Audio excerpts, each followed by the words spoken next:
बिस्मिल्लाहिर्रहमानिर्रहीम। शुरू अल्लाह के बाबरकत नाम से जो दिलों के राज खूब जानता है। सभी नाजरीन को अस्सलामु अलैकुम। नाजरीन, आज की वीडियो में बात करेंगे अस्हाबुल उखदूद के मजालिम के बारे में। अस्हाबुल उखदूद के बारे में मुफस्सरीन का इख्तलाफ है कि ये लोग कौन थे और इनका क्या वाक़या था।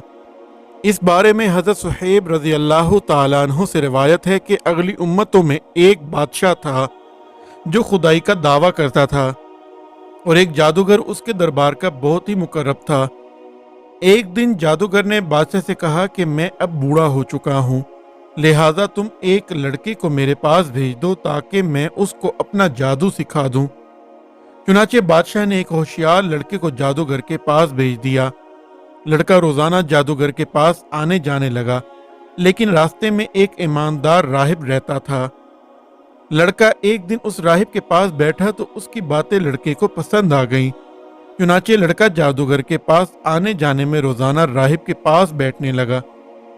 एक दिन लड़के ने देखा कि एक बड़ा और मुहेब जानवर खड़ा इंसानों का रास्ता रोके हुए है। लड़के ने यह मंजर देखकर अपने दिल में कहा कि आज ये जाहिर हो जाएगा कि जादूगर अफजल है या राहिब।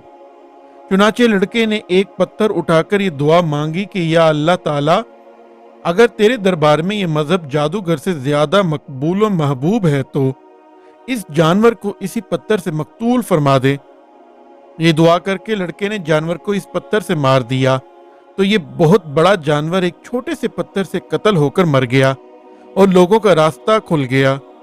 लड़के ने राहिब से ये पूरा वाक़या बयान किया तो राहिब ने कहा कि ऐ लड़के, अल्लाह ताला के दरबार में तेरा मर्तबा बुलंद हो गया है, लिहाजा अब तू अनकरीब इम्तिहान में डाला जाएगा, इसलिए किसी को मेरा पता न बताना और इम्तिहान के वक्त सब्र करना। इसके बाद ये लड़का इस कदर साहिब करामत हो गया कि इसकी दुआओं से मादरजाद अंधे और कोढ़ी शिफा पाने लगे। रफ्ता रफ्ता बादशाह के दरबार में इसका चर्चा होने लगा तो बादशाह का एक बहुत ही मुकर्रब हमनशीन जो अंधा हो गया था, इस लड़के के पास बहुत से हिदाया और तहाइफ लेकर हाजिर हुआ और अपनी बिसारत के लिए दुआ का तालिब हुआ। तो लड़के ने कहा कि अगर तू अल्लाह ताला पर ईमान लाए तो मैं तेरे लिए दुआ करूंगा। चुनाचे वो ईमान लाया और लड़के ने इसके लिए दुआ कर दी तो फौरन ही वो अखियारा हो गया और बादशाह के दरबार में गया तो बादशाह ने पूछा कि तुम्हारी आंखों में बिसारत कैसे आ गई।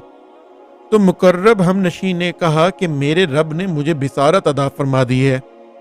बादशाह ने गज़बनाक होकर कहा कि क्या मेरे सिवा भी तुम्हारा कोई रब है। तो उसने कहा कि हाँ, अल्लाह ताला मेरा और तेरा दोनों का रब है। बादशाह ने इसको तरह तरह की सजाएं देकर पूछा कि किसने तुझे ये बताया है। तो इसने लड़के का नाम बता दिया। फिर बादशाह ने लड़के को कैद करके उसको इस कदर मारा पीटा कि उसने राहिब का नाम बता दिया।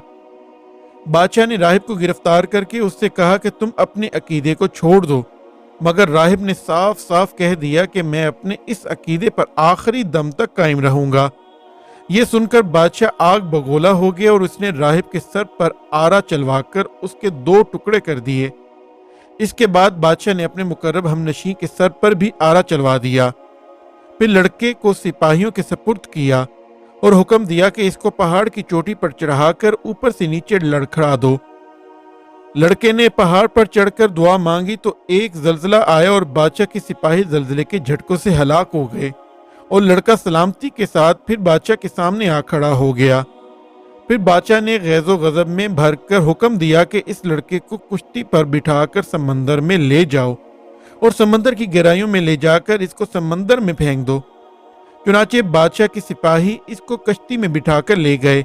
फिर जब लड़के ने दुआ मांगी तो कश्ती गर्क हो गई और सब सिपाही हलाक हो गए और लड़का सेहत और सलामती के साथ बादशाह के सामने आकर खड़ा हो गया और बादशाह हैरान रह गया।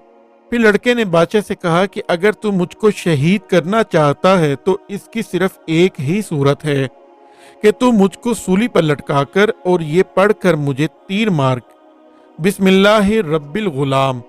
चुनाचे इसी तरकीब से बादशाह ने इस लड़के को तीर मारकर शहीद कर दिया। ये मंजर देखकर हजारों के मजमे ने बुलंद आवाज से ऐलान करना शुरू कर दिया कि हम इस लड़के के रब पर ईमान लाए। بادشاہ غصے میں بوکھلا گیا اور اس نے گھڑا کھدوا کر اس میں آگ جلوائی۔